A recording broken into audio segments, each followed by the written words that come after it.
Welcome everyone to our daily reflection for the first reading from this past Sunday. And it's taken from the book of the prophet Isaiah.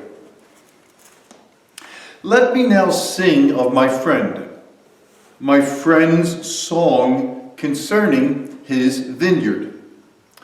My friend had a vineyard on a fertile hillside. He spaded it, cleared it of stones, and planted the choicest vines. Within it he built a watchtower, and hewed out a winepress. Then he looked for the crop of grapes, but what it yielded was wild grapes. Now, inhabitants of Jerusalem and people of Judah, judge between me and my vineyard. What more was there to do for my vineyard that I had not done? Why, when I looked for the crop of grapes, did it bring forth wild grapes?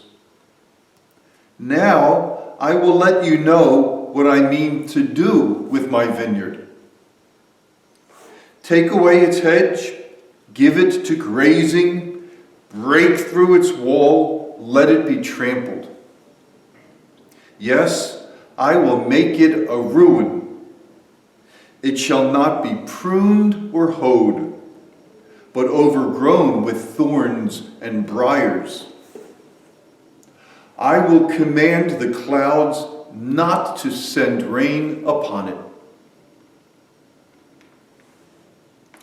The vineyard of the Lord of hosts is the house of Israel, and the people of Judah are his choicest plant. He looked for judgment, but see bloodshed, for justice, but hark the outcry.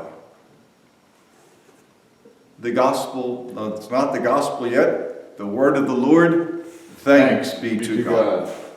Okay, so this is from chapter 5 in Isaiah's book.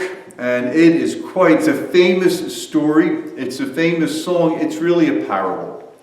Back hundreds of years before Jesus, during the harvest season, musicians would travel around and sing songs for the workers to break up, the boredom of just pulling in all the grapes. They still do it in certain parts of the world. So Isaiah is playing off of this tradition. So Isaiah comes in and says, let me sing of my friend's vineyard. And you can imagine the people saying, well, might as well kill the time. So Isaiah, give us a tune. So Isaiah sings of this friend of his. And the friend has a vineyard. It's planted, it's on a fertile hillside. He spaded it, he cleared it, he planted with choicest vines. He built a watchtower so he could stay in the watchtower during the harvest time to make sure nobody stole the grapes. And he hewed out a winepress. The guy is really working hard for this vineyard. Then Isaiah is singing and says, and when he went to get grapes, what did he get? Nothing but wild grapes. So that's kind of the end of the song. That's the first part of the reading. Now Isaiah is going to tell his listeners what the owner of the vineyard plans to do, because he's furious. He's furious. So now, at first it was this litany of all the things he's doing for the vineyard. Now it's going to be a litany of what he's going to do to the vineyard out of anger. So what's he going to do?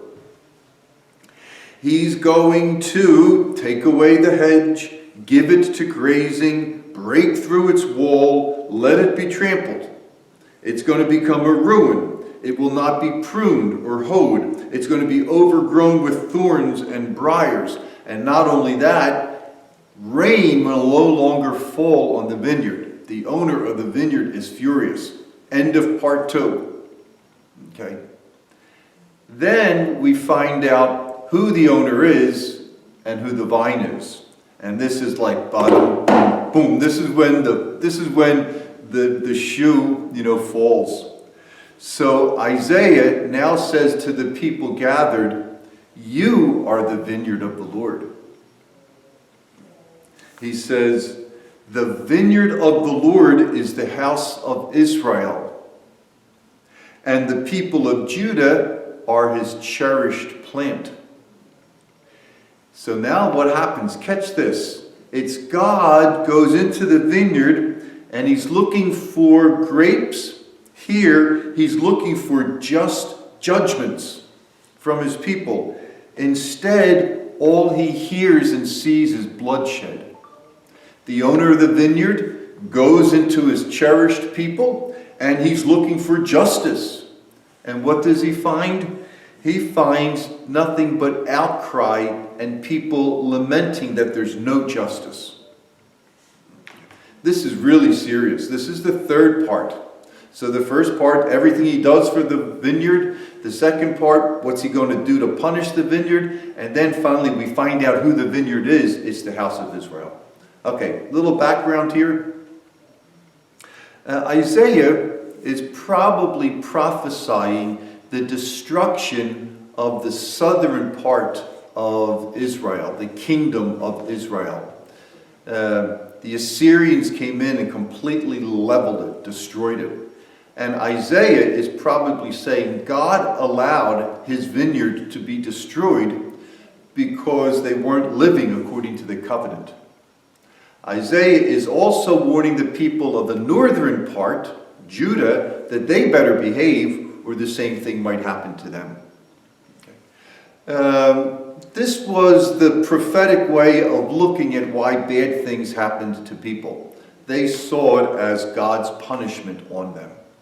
Now, that's not always true. Sometimes bad things happen to people, not because God's punishing them, but because of other people who might be doing bad things to them.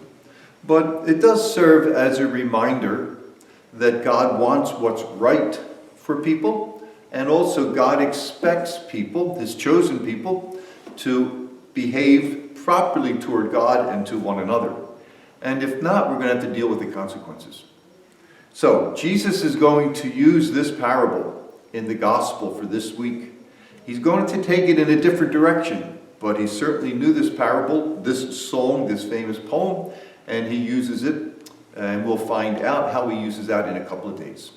Thanks, everyone. I'd encourage you to read this throughout the day, reflect on it, and it really is a great parable from the 5th chapter of the prophet Isaiah. Thank you.